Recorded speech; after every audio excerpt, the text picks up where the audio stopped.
नमस्कार, डॉक्टर सर्वेश कुमार सुयस, news editor, Kanpur संवाद news network. आज के राष्ट्रीय समाचार बुलेटिन में आपका स्वागत है। दादरा नगर हवेली से लोकसभा के निर्दलीय सांसद मोहन भाई देलकर मुंबई के सी ग्रैंड होटल में मृत पाए गए हैं। उन्होंने गुजराती में 160 नोट भी छोड़ा है। 100 को पोस्टमार्टम हेतु पुलिस ने भेज दिया। दिल्ली कोर्ट ने पर्यावरण एक्टिविस्ट दिशा रवि को एक दिन की पुलिस रिमांड में पुलिस हिरासत में भेजा। 22 साल की दिशा रवि ने एक प्राइवेट कॉलेज से BBA की डिग्री ली है। उन पर दिल्ली पुलिस ने किसानों के समर्थन में बनाई गई विवादित टूल किट को शेयर करने का आरोप लगाया है। बॉम्बे हाई कोर्ट ने करीब 3 साल बाद वामपंथी कवि और लेखक बर्बर राव को 6 माह की जमानत दे दी है। कोर्ट ने उन्हें मेडिकल ग्राउंड जमानत देते हुए कहा कि वे मुंबई में ही रहेंगे और जब भी जरूरत पड़ेगी जांच के लिए उपस्थित होना पड़ेगा।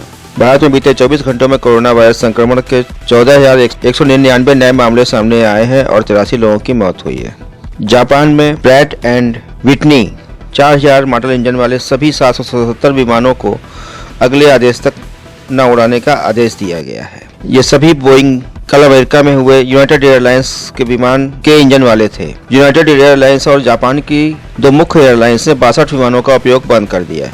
बोइंग ने कहा है कि कुल 128 विमान हैं जिनमें डेनवर विमान वाला ही इंजन है। उनका इस्तेमाल रोकना है। इंजन में आग लगने की घटना के बाद यह फैसला लिया गया है, जिसकी उच्च स्तरीय जांच चल रही है। पश्चिम बंगाल को हुगली में एक जनसभा को संबोधित करते हुए प्रधानमंत्री नरेंद्र मोदी ने कहा कि पिछली बार आपको गैस कनेक्टिविटी का इंफ्रास्ट्रक्चर का उपहार दिया था। आज रेल और मेट्रो कनेक्टिविटी को मजबूत करने वाले महत्वपूर्ण कार्य शुरू हो रहे हैं।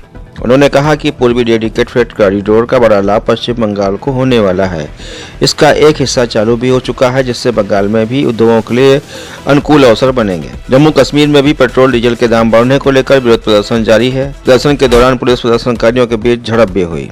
जम्मू कश्मीर में कोरोना की वजह से 1 साल से बंद ट्रेन सेवाएं आज फिर से बहाल कर दी गयी।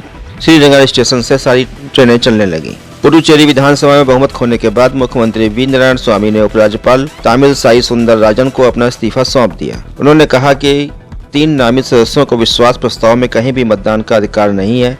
ये गलत है। देश में ऐसा कहीं नहीं होता। ये लोकतंत्र की हत्या है। भारत में खिलौना उद्योग को बढ़ावा देने के उद्देश्य से 27 फरवरी से 2 मार्च के बीच देश में पहली बार द इंडिया टॉप फेयर का आयोजन किया जा रहा है, जिसका पंजीकरण शुरू हो गया है। योगी सरकार ने आज विधानसभा में अपना ई-बजट पेश किया। इस बार का बजट 550270.78 करोड़ रुपए का है। ये 2020-21 के बजट से 7.3% अधिक है।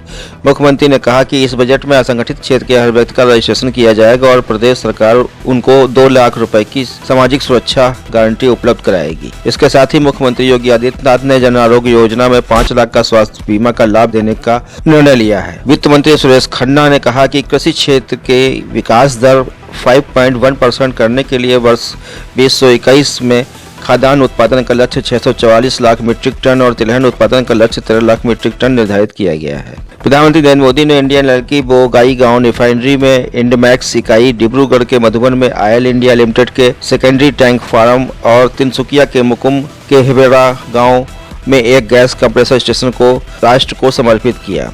इसी के साथ प्रधानमंत्री ने धेमाजी इंजीनियरिंग कॉलेज और सुआलकुची इंजीनियरिंग कॉलेज का शिलान्यास किया। असम के मुख्यमंत्री सर्बानंद सोनोवाल ने प्रधानमंत्री का परंपरागत ढंग से स्वागत किया।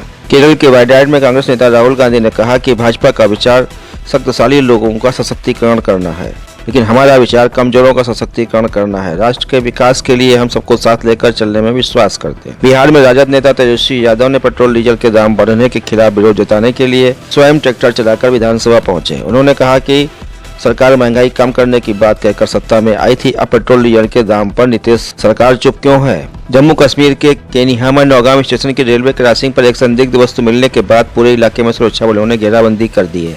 पश्चिम बंगाल के सिलीगुड़ी में महानंदा बर्ड फेस्टिवल की आज से शुरुआत हो गई, जिसको देखने के लिए बड़ी संख्या में लोग उमड़ रहे हैं। DRDO के स्किल डेवलपमेंट सेंटर का उद्घाटन करते हुए रक्षा मंत्री राजनाथ सिंह ने कहा कि मानव सभ्यता के इतिहास में बताता है कि वही लोग, वही राष्ट्र आगे बढ़े हैं जिन्होंने मौजूदा स्किल में महारत हासिल की है, साथ ही नई नई स्किल डेवलप भी की हैं।